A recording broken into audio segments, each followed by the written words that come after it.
मंडळी, स्टोरी फार डेंजरस आहे आणि ही स्टोरी त्याच माणसांनी बघावी ज्या माणसांना डेंजरस ऐकायला आवडतंय, डेंजरस बघायला आवडतंय आणि स्टोरीमध्ये काहीतरी रोमॅन्स आणि काहीतरी डिफरंट असली पाहिजे. अशा प्रकारच्या स्टोऱ्या जे ऐकते ना त्यांनीच ही स्टोरी ऐकावी. आणि जे लोक म्हणतात की फेक आहे फेक आहे फेक आहे त्यांनी ऐकू नये, कारण की मला ना ते बोर होते. सतत एकाच टाईपची स्टोरी काहीतरी युनिकनेस असलं पाहिजे. आणि आपल्या स्टोरीमध्ये, प्रत्येक स्टोरीमध्ये काही ना काही युनिक असते. आपल्या प्रत्येक स्टोरीमध्ये ब्रुटॅलिटी असते आणि प्रत्येक स्टोरीमध्ये अशा काही गोष्टी असतात ज्या की माणसं विचार करू शकत नाहीत आणि ते विचाराच्या पलीकडच्या असतात. तर रेडी व्हा, आपण आपली स्टोरी सुरू करूयात. स्टोरी सुरू होते एका घरापासून. एका जाग्यावर एक परिवार घर बांधतो. त्या परिवारामध्ये फक्त 4 लोक असतात, एक मुलगी, एक मुलगा आणि या 2 जणांचे हे 2 जण मायबाप. पण त्या घराच्या समोरासमोर एक अजून घर असते. त्यांनी सुद्धा तिथं नवं घर बांधलेलं असते आणि त्या घरामध्ये बराच मोठा परिवार होता. कमीत कमी 6 ते 7 लोकांचा परिवार असेल.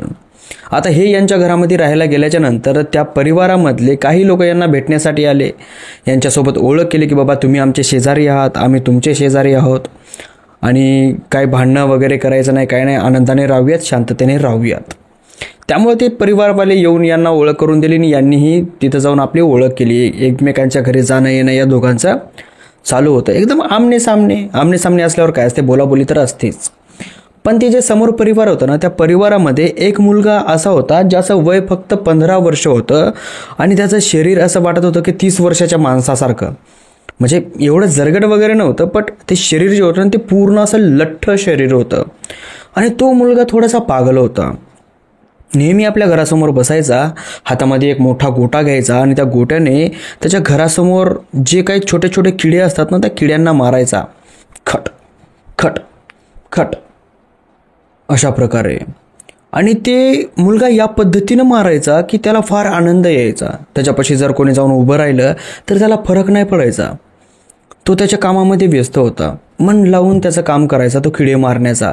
आणि जेव्हा तो किडा मारायचा त्यावेळेस त्याला फार आनंद व्हायचा आणि ते आवाज करायचा हू हू हू हू अशा प्रकारे. आणि पुन्हा किडे मारायचा खट खट खट. त्याच्या घरच्यांना विचारलं हा असा का आहे, तर त्याचे घरचे म्हणले की थोडा मेंटली प्रॉब्लेम आहे त्याची आणि त्याला हे काम करण्यात फार आनंद येतो. तो जमिनीमधले पाहून किडे बाहेर काढतो आणि त्या किड्यांना मारतो. मारलं की तो फार हसतो आणि त्याला जर असं कोणी नको म्हणलं, मारू नको म्हणलं तर तो मुलगा त्याच माणसावर ओरडतो की हा हा हा हो हो. पागल माणूस कसं असतं तशा प्रकारचं. म्हणून त्या मुलाला कोणी बोलायचंही सोडून दिलेलं असतं आणि त्या मुलाला कोणाची गरज नसते, तो आपल्यातच मग्न असतो. पण या फॅमिलीमधला जो मुलगा असतो ना, त्याचं वय 20 वर्ष असतं. तो त्या मुलाकडं बघतो याला ना थोडंसं असं वेगळं वाटतं आणि अलग वाटतं. तो त्या मुलाकडे एक सारखा बघतो. तो मुलगा किडा बाहेर काढतो, मारतो, हू करतो आणि हसतो. बाहेर काढतो, मारतो, हू करतो आणि हसतो. आणि हा जो मुलगा आहे, हा मुलगा त्याच्याकडे डेली बघायला लागला. तसं या मुलाचं नाव दीपक असं होतं. जो दीपक आहे त्याच्याकडे डेली बघायला लागला. डेली रोज सकाळी उठायचा, बाहेर जायचा आणि त्याच्याकडे बघत बसायचा. याच्या डोक्यामध्ये फक्त तो एकच प्रश्न, मायला याला किडे मारून इतका आनंद का भेटतोय आणि हा किडे मारतो का आणि यांना आनंद भेटतो तरी कसा, हा विचाराच्या डोक्यात नेहमी या दीपकच्या डोक्यामध्ये. बाकी कोणी त्या मुलावर लक्ष नाही करायचं, फक्त हा एकलाच त्याच्याकडे लक्ष करायचं. हा 20 वर्षाचा, तो 16 वर्षाचा, पण त्याचं शरीर याच्यापेक्षा टिबल चौबल पटीने मोठं होतं. आणि तो मुलगा याच्याकडे लक्ष द्यायचा नाही. हा माझ्याकडे बघतोय किंवा नाही बघतोय, काय नाही. पहिला 1 आठवडा हा दुरून बघायला लागला. दुसरा आठवडा जरा जवळ गेला. तिसरा आठवडा एकदम त्याच्या जवळ जाऊन असा बसायचा आणि त्याला बघायचा. तो किडा बाहेर काढायचा, मारायचा, किडा बाहेर काढायचा, मारायचा, किडा बाहेर काढायचा, मारायचा. आता जो हा 20 वर्षाचा दीपक होता, हे काही शाळा वगैरे जास्त शिकायचं नाही. हे म्हणजे एकदम नॉर्मली टुकार टाईपला मुलगा कसा असतो तशा प्रकारचा तो मुलगा होता. याला काही काम नव्हतं. याचे वडील ड्युटीला जात होते आणि याची बहीण कॉलेजमध्ये जात होती. याची आई हाऊसवाईफ होती. याला कोणी काय म्हणायचं नाही. हा एकदम सर्किट होता. पण त्याला बघण्याला खूप आवडायचं आणि याला आनंद यायचा त्याला बघताना. ते जेव्हा किडे मारत होतो त्यावेळेस बघताना फार आनंद यायचा. हा एकसारखा त्याला बघायचा. हा त्याच्या शेजारी जाऊन बसला. जसं की याचा माइंड आणि त्याचा माइंड एकमेकांना कनेक्शन देऊन आहेत. 2 जण एकमेकांसोबत आहेत असं याला वाटायचं. आणि तो जेव्हा किडे मारत होता तेव्हा याला असं वाटायचं की साला आपणच मारतोय की. पण याला एका प्रश्नाचं उत्तर पाहिजे होतं की याला तेवढा आनंद भेटतो का. 1 आठवडा जातो, 2 आठवडे जातात, 3 आठवडे जातात, साला तलब 1 महिना जातो. 1 महिन्याच्या नंतर तो जो मुलगा आहे, पागल मुलगा, तो अचानक मरतो. मेल्याच्या नंतर याला आश्चर्य झालं की मायला या अचानक असा कसा मेला, काहीच नाही, कालपर्यंत बरोबर होतं आणि आज पुचकून डचकला बी. पण तो जो मुलगा मेला ना, त्याच्या घरच्यांना काही फरकच पडला नाही. उलटं त्याच्या घरच्यांना वाटलं की यार मस्त झालं मेला, मस्त झालं मेला. आनंदी होते. जे कोणी पण पाहुणे रावणे यायचे त्यांच्यासोबत हसत खेळत बोलायचा. म्हणजे ते त्याच्या घरचे बोलायचे, त्यांना वाटं लावायचे, चांगलं जेवायला खावायला करायचे आणि आनंदी होते. आणि त्या सगळ्या परिवारामध्ये एक बाई अशी होती जी की सगळ्यात जास्त आनंदी होती. आणि ती बाई या मुलाची देखरेख करायची. त्या घरातली सगळ्यात बुजुर्ग बाई, म्हणजे कदाचित त्या मुलाची आजी असावी. ती फार खुश की तो मेला म्हणून. आणि काय नाही हो, फक्त त्या मुलाला बघत राहावं लागत होतं की बाबा किडे मारत मारत तो असा दुसरीकडे कुठं जाऊ नये म्हणून त्याला थांबवायचं. आणि जेव्हा ही म्हातारी त्याला थांबवायची तेव्हा तो म्हातारीवर सुटायचा दगड घेऊन. बस एवढंच व्हायचं. आणि तो मेल्याच्या नंतर हिला फार आनंद झाला. बरं झालं मेलं, बरं झालं मेलं. फार खुश राहिले सगळेजण, फार खुश. पाहुणे आले, बसले, भेटले, गेले आणि सगळं काय शांत झालं. एकदम असं शांत, नॉर्मल घरासारखं. 1 आठवडा होतो. 1 आठवड्याच्या नंतर त्या समोरच्या घरामध्ये एकाचा मृत्यू होतो. आणि तो मृत्यू त्या म्हातारीचा होतो. पण ते ना जरा अलग पद्धतीने होतो. तिचं जे शरीराच्या वरचं जे हे डोकं असतं ना, हे पूर्णपणे चेंदा झालेलं असतं, पूर्णपणे चेंदा. साला त्या म्हातारीचे डोळे पण त्याच्यामध्ये दिसत नाहीत. पूर्ण असं समजा की एखाद्या मांसाच्या तुकड्याला मिक्सरमधून बारीक भुगा करून काढलंय आणि ते तिच्या धडापाशी ठेवून दिलंय. अजिबात तिचं डोकं दिसत नव्हतं. आणि त्याच्या शेजारी एक गोटा पडलेला होता आणि तो गोटा तोच होता ज्या गोट्याने तो मुलगा छोटे छोटे किडे मारायचा. आता असा प्रकार झाल्याच्या नंतर आजूबाजूची लोकं घाबरली, तिच्या परिवारामधले लोकं घाबरली. त्यांनी पोलिसांना इन्फॉर्मेशन दिली. पोलीस आली. पोलिसांनी बघितलं, पोलिसांच्याही पायाखालची जमीन सरकली. आईच्या गावात असं कसं होऊ शकतं. मग त्यांनी पडताळणी केली, पोस्टमॉर्टमसाठी पाठवलं. त्या दगडाला बी पाठवलं, बाबा कोणं केलं, काय केलं आहे. तर त्या दगडावरचे जे निशाण आहेत ना, ते निशाण त्याच घरातल्या एका व्यक्तीचे होते. आणि तो व्यक्ती दुसरं कोणी नाही आहे. तो व्यक्ती तीच म्हातारी होती, जी म्हातारी आता मेली होती. पण असं कसं शक्य आहे, एक माणूस आपल्याच डोक्यावर वार करतंय आणि आपलं डोकं असं चेंदा करतंय जसं की ते मिक्सरमधून काढल्यासारखं. म्हणजे त्याचं शरीर चाललं कसं असेल. काही जणांना विचित्र प्रकार वाटला. पोलिसांना हा काय प्रकार आहे तो कळाला नाही आहे. त्या दगडावर दुसरं कोणाच्याही निशाण दिसले नाहीत की त्याला बाबा विचारू शकतो, विचारपूस करू शकतो. काहीच नाही. ती केस तिथंच बंद झाली आणि पोलीस तिथून निघून गेले. काही दिवस होतात, 2 हप्ते मधात जातात आणि पुन्हा एक त्या परिवारामधला माणूस मरतो. आणि तो माणूस त्याच प्रकारचा मरतो ज्या प्रकारची ही बाई मेली होती.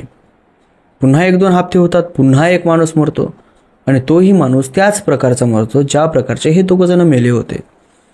आणि बघता बघता त्या परिवारामधले सगळे मेंबर मरतात. साला एकही जिवंत राहत नाही. इथपर्यंत की लहान मुलंसुद्धा ते सुद्धा मरतात. आणि सगळेजण स्वतःचा चेहरा स्वतःच्याच हाताने दगडाने चेंदा करून मारतात. सगळे मेल्याच्या नंतर ते घर सगळं सुनसान होतं. कुणी राहत नाही त्या घरामध्ये. आता फक्त त्या जाग्यावर हा एकच परिवार राहत होता, ज्या परिवारामध्ये दीपक राहत होता. आणि दीपकच्या चेहऱ्यासमोर हा सगळा काही प्रकार घडलेला होता. रात्र झाली की हे परिवारवाले सुद्धा घराच्या बाहेर निघायचे नाही. विचित्र प्रकार आहे ना, एका परिवारामधले असे सगळे मरणं म्हणजे सोपी गोष्ट नाही आहे. सगळ्यांचा जीव घाबरला होता. सगळे घाबरून आपापल्या रूममध्ये बसायचे संध्याकाळच्या वेळी. सकाळी उठायचं जर असेल तर सगळेजण एकत्र यायचे, नंतर घराचा दरवाजा उघडायचे. आता त्या पूर्ण घरामध्ये शांतता पसरली होती, एकदम स्मशान शांतता. कधी दीपकने त्या घराकडे बघितलं तर असं वाटायचं की कित्येक दिवसापासून ते घर बंद पडलेलं आहे आणि त्या घरामध्ये कुणीच राहत नाही. एकदम शांतता, मसानवाट्यात असते तशी शांतता. काही हप्ते जातात. हप्ते गेल्याच्या नंतर दीपक असाच विचार करत करत आपल्या रूममध्ये झोपला होता. आणि कधी कधी दीपकच्या डोक्यामध्ये तेच यायचा विचार, त्या मुलगा मारतोय, नंतर ते हत्या, नंतर ते जे काय घडलेलं आहे त्या समोरच्या घरामध्ये, ते सगळं प्रसंग दीपकच्या डोक्यामध्ये यायचा. पण आता दीपक ते प्रसंग थोडा थोडा विसरायला लागला होता काही हप्त्याच्या नंतर, आणि तो रिलॅक्स आपल्या रूममध्ये झोपला होता. तेवढ्या त्याच्या कानावर आवाज येतो काहीतरी जमिनीवर आदळल्याचा. गुप गुप गुप अशा प्रकारचा. दीपक आपले डोळे उघडतो, उठतो. रात्रीची वेळ असते, अर्ध्या रात्रीची, किमान असेल अर्ध्या रात्रीची वेळ. दीपक आपल्या रूमच्या बाहेर येतो, आपल्या आईला वडिलाला हाक मारतो, पण त्याच्या हाकेचं कोणीही उत्तर देत नाही. आणि तेवढ्यात लाईन जाते. लाईन गेली तरी पण तो जो आवाज आहे ना, दगडाचा गोट्यावर खाली जमिनीवर आपल्याचा थाप थाप थाप थाप, तो आवाज दीपकच्या कानावर येत होता. दीपक हळूहळू त्या आवाजाच्या पाठीमागे गेला, जिकडून आवाज येतोय तिकडं. थोडी थोडी थंडी वाजत होती, सगळीकडे अंधारच अंधार दिसत होता. फक्त त्याला दरवाजा दिसत होता, आणि तो पण दरवाजा बाहेरच्या चंद्राच्या प्रकाशामध्ये थोडा थोडा चमकत होता म्हणून दिसत होता. बाकी घरामधला कोणतीही रूम त्याला दिसत नव्हती, ना कोणीच नाही. दीपकने पुन्हा आपल्या आईवडिलांना हाक मारली, तरीसुद्धा त्यांच्या आईवडिलांना त्याची हाक ऐकवा गेली नाही. दीपक हळूहळू रूमच्या बाहेर आला आणि त्या घराच्याही बाहेर गेला, आणि समोर जाऊन बघितलं समोरच्या घराकडं. तर त्या घराच्या समोर तोच मुलगा बसलेला होता, जो मुलगा पहिले किडे मारायचा. दीपक बाहेर गेल्या गेल्या तो मुलगा दीपककडे बघतो आणि हसतो, जोरजोरात हसतो, आणि किडे मारायला सुरुवात करतो.